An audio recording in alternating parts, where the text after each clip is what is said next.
Topham Hatt works his engines hard, but they are very proud when he calls them really useful.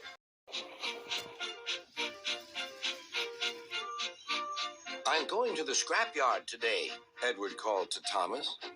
What, already? You're not that old, replied Thomas cheekily. Thomas was only teasing.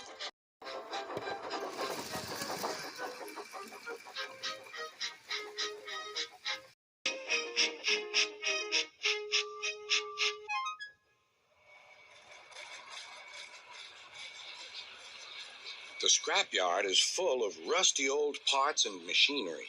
They're broken into pieces, loaded into cars, and Edward pulls them to the steelworks where they are melted down and used again.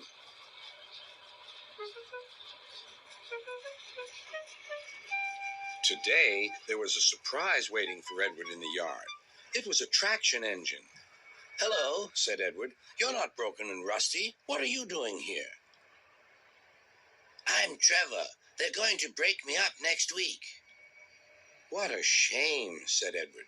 "My driver says I only need some paint, polish, and oil to be as good as new, but my owner says I'm old-fashioned." Edward snorted. "People say I'm old-fashioned, but I don't care. Sir Topham Hatt says I'm a useful engine. What work did you do?" "My owner would send us from farm to farm. We threshed corn, hauled logs, and did lots of other work. The children loved to see us." Trevor shut his eyes, remembering. "Oh, yes, I like children." Edward set off for the station. "Broken up, what a shame. Broken up, what a shame. I must help Trevor. I must." He thought of all his friends who liked engines, but strangely, none of them would have room for a traction engine at home. "It's a shame, it's a shame," he hissed.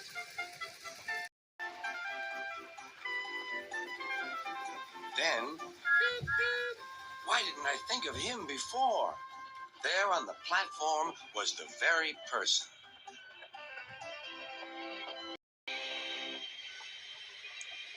"Hello, Edward. You look upset." "What's the matter, Charlie?" he asked the driver.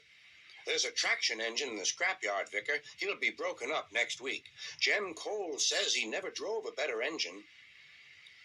"Do save him, sir. He saws wood and gives children rides." "We'll see," replied the vicar. Jem Cole came on Saturday. "The Reverend is coming to see you, Trevor. Maybe he'll buy you." "Do you think he will?" asked Trevor. "He will when I've lit your fire and cleaned you up." The vicar and his two boys arrived that evening. Trevor hadn't felt so happy in months. He suffered about the yard. "Show your paces, Trevor," said the vicar.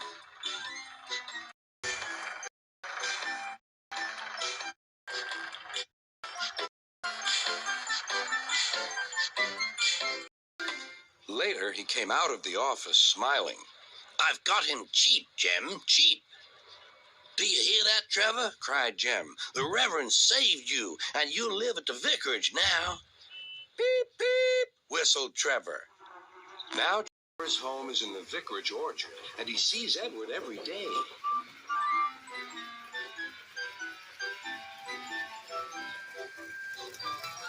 His paint is spotless, and his grass shines like gold.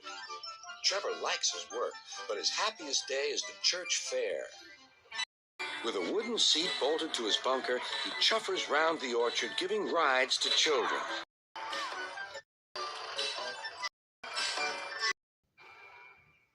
Long afterward, you'll see him shut his eyes, remembering. "I like children," he whispers happily.